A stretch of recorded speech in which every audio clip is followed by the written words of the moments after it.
Selamat pagi Ibu Guru, perkenalkan kami kelompok 1 akan mempresentasikan struktur karya ilmiah bagian bab 1 pendahuluan. Perkenalkan, nama saya Adik Unda Cantika Puspadewi, nomor absen 22 sebagai moderator. Saya akan memberikan ulasan singkat mengenai pendahuluan.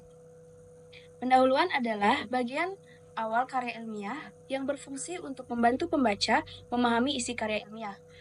Isi pendahuluan yang pertama, latar belakang, yang kedua rumusan masalah, yang ketiga tujuan penelitian, yang keempat manfaat penelitian, yang kelima ruang kepenelitian, yang kelima sistematika penulisan.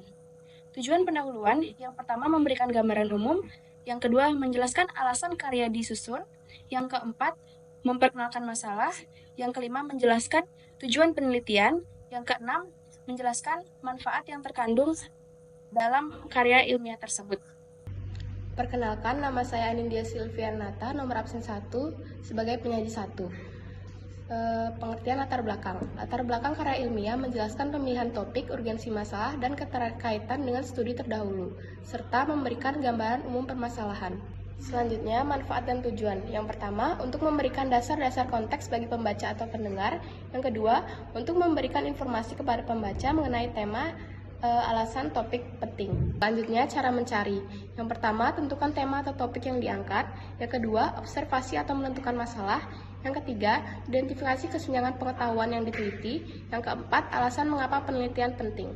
Selanjutnya adalah latar belakang contoh cerpen Sepasang Kera yang berjalan dari pura ke pura karya Sunario Basuki KS. Perkenalkan, nama saya Tina Manda Prameswari, absen 37. Saya di sini sebagai penyaji 2. Saya akan menjelaskan pengertian dan ciri-ciri dari rumusan masalah. Pengertian dari rumusan masalah yaitu rumusan masalah adalah pertanyaan atau pernyataan yang dirumuskan secara jelas dan spesifik untuk menggambarkan inti dari permasalahan yang akan diteliti atau dibahas dalam suatu karya ilmiah, seperti makalah, skripsi, atau laporan penelitian. Ciri-ciri dari rumusan masalah yang pertama yaitu jelas dan spesifik, tidak membingungkan, mudah dipahami, dan langsung ke inti masalah. Yang kedua, berbentuk pertanyaan, umumnya ditulis dalam bentuk kalimat tanya, misalnya apa, bagaimana, atau mengapa. Yang ketiga, fokus pada satu permasalahan utama, tidak melebar ke banyak topik agar pembahasan terarah. Yang keempat, dapat diteliti atau dijawab. Dan yang kelima, relevan dengan tujuan penelitian atau topik utama. Selanjutnya, di sini saya akan menjelaskan manfaat, tujuan, dan cara mencari rumusan masalah. Yang pertama, ada manfaat dari rumusan masalah yaitu membantu penulis fokus pada inti permasalahan, membantu dalam pengumpulan data, dan menjadi dasar dalam analisis. Kemudian, tujuan dari rumusan masalah yaitu membatasi ruang lingkup penelitian, membantu menemukan solusi permasalahan, dan mengarahkan penelitian agar sesuai tujuan. Selanjutnya, ada cara mencari rumusan masalah. Yang pertama, identifikasi masalah yang ingin diteliti. Yang kedua, fokuskan topik tersebut. Yang ketiga, lakukan kajian literatur. Dan yang keempat, rumuskan dalam bentuk pertanyaan yang singkat, jelas, dan padat. Ini adalah contoh rumusan masalah karya ilmiah dari kelompok kami, yaitu dari cerpen Sepasang Kera Berjalan dari Pura ke Pura, karya Basuki KS. Perkenalkan, nama saya Nimadia Redita Oktaviani, nomor absen 29 sebagai penyaji 3. Tujuan dari karya ilmiah yaitu menyampaikan informasi, gagasan, hasil penelitian secara sistematis, objektif, dan terstruktur. Pentingnya penelitian ini dilakukan untuk membantu mengenali pesan-pesan moral yang terkandung dalam cerpen ini. Yang pertama, contohnya untuk mengetahui representasi nilai moral yang terdapat dalam cerpen Sepasang Kera yang berjalan dari pura ke pura oleh Sunario Basuki KS. Contoh yang kedua yaitu untuk mengetahui teknik penggambaran nilai moral yang terdapat pada cerpen Sepasang Kera yang berjalan dari pura ke pura. Perkenalkan, nama saya Nikomang Jessica Amalia, absen 23 sebagai penyaji 4. Di sini saya akan menjelaskan manfaat dan contohnya. Manfaat penelitian berisi kegunaan karya ilmiah ditulis, sehingga data atau informasi di dalam manfaat penelitian tersebut dapat dijadikan bahan pertimbangan untuk berbagai hal. Manfaat praktis bisa diterapkan atau digunakan untuk memecahkan masalah dalam kehidupan sehari-hari. Contohnya, yang pertama, kesetiaan. Setia pada pasangan dalam suka dan duka seperti sepasang kera dalam cerita. Yang kedua, tanggung jawab. Mengakui kesalahan dan berusaha memperbaikinya, bukan menyalahkan orang lain. Yang ketiga, peduli lingkungan. menghargai makhluk hidup, dan menjaga alam agar tetap seimbang. Manfaat kebijakan. Manfaat kebijakan untuk meningkatkan kemampuan penelitian, pengembangan pengetahuan, peningkatan kualitas kebijakan. Contohnya yang pertama, pelestarian budaya. Mendukung penelitian cerita rakyat sebagai warisan budaya. Yang kedua, dasar kebijakan sosial.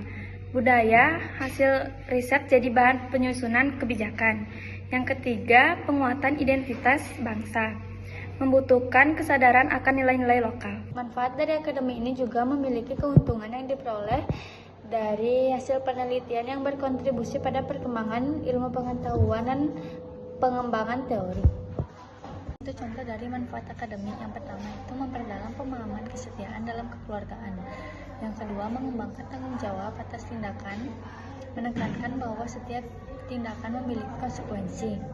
Yang ketiga yaitu mendorong pemahaman etika dan perilaku hewan yang menyerupai manusia. Perkenalkan, nama saya Iwayan Edin Peter Celititia, absen 13 sebagai penyaji 6. Sekarang saya akan menjelaskan tentang ruang lingkup. Ruang lingkup adalah batasan suatu penelitian, berfungsi untuk memastikan penelitian terfokus dan tidak melebar ke hal-hal yang tidak relevan sehingga mudah dipahami. Tujuan ruang lingkup penelitian untuk menetapkan batasan penelitian agar lebih fokus dan terarah. Sekarang saya akan menjelaskan fokus penelitian dari cerpen Sepasang Kera yang berjalan dari pura ke pura karya Sunario Basuki KS. Yang pertama itu representasi nilai moral dalam cerpen tersebut. Yang kedua, penggambaran nilai moral dalam cerpen, terutama dalam konteks pemahaman. Saya Danendra Arya Putra Kusuma, absen 6 sebagai penyaji 5, akan membacakan tentang sistematika penulisan. Jadi yang pertama itu bab 1, pendahuluan. Latar belakang masalah, yaitu menjelaskan nilai moral dan pentingnya analisis nilai moral dalam karya sastra. Yang kedua itu rumusan masalah, pertanyaan penelitian tentang nilai-nilai moral yang terkandung dalam karya. Yang ketiga ada tujuan penelitian, menjelaskan tujuan analisis nilai moral pada karya. Keempat, manfaat penelitian, menjelaskan manfaat akademik, praktis, dan kebijakan. Lanjut ada ruang lingkup, yaitu pembatasan penelitian agar lebih fokus. Dan terakhir ada sistematika penulisan, yaitu gambaran isi setiap bab dalam karya ilmiah. Selanjutnya yaitu bab 2, kajian pustaka. Yang pertama adalah landasan teori, yaitu teori yang mendukung penelitian. Yang kedua ada penelitian terdahulu, yaitu studi literatur terkait dan perbedaannya dengan penelitian ini. Terus yang ketiga ada kerangka berpikir, yaitu alur pemikiran yang digunakan dalam penelitian. Yang terakhir ada hipotesis, jika ada, yaitu dugaan sementara terhadap hasil penelitian. Ada bab 3 yaitu metode penelitian. Yang pertama ada jenis dan desain penelitian, yaitu kualitatif, kuantitatif, dan mixed method. Yang kedua ada populasi dan sampel, yaitu sasaran penelitian dan metode pengambilan sampel. Yang ketiga ada teknik pengumpulan data, yaitu melalui wawancara, kuesioner, observasi, dan studi literatur. Yang keempat ada teknik analisis data, yaitu metode yang digunakan untuk mengelola data. Yang terakhir ada instrumen penelitian, alat atau bahan yang digunakan dalam penelitian. Ini ada bab keempat, bab terakhir yang saya bahas yaitu pembahasan. Yang pertama deskripsi data, yaitu penyajian data yang diperoleh dari penelitian. Yang kedua ada analisis data, yaitu pengolahan data dan interpretasi hasil. Dan yang ketiga ada pembahasan, yaitu hubungan hasil penelitian dengan penelitian terdahulu dan implikasi temuan dalam bidang yang diteliti. Setelah itu saya akan membacakan sistematika bab 5, yaitu kesimpulan dan saran. Yang pertama kesimpulan, jawaban dari rumusan masalah. Yang kedua saran, rekomendasi bagi penelitian selanjutnya, saran untuk penerapan dalam dunia nyata. Baik, saya akan membacakan kesimpulannya. Pendahuluan mencakup latar belakang, rumusan masalah, tujuan penelitian, manfaat penelitian, ruang lingkup penelitian, dan sistematika penulisan. Karya ilmiah bertujuan untuk menyampaikan informasi secara objektif dan terstruktur.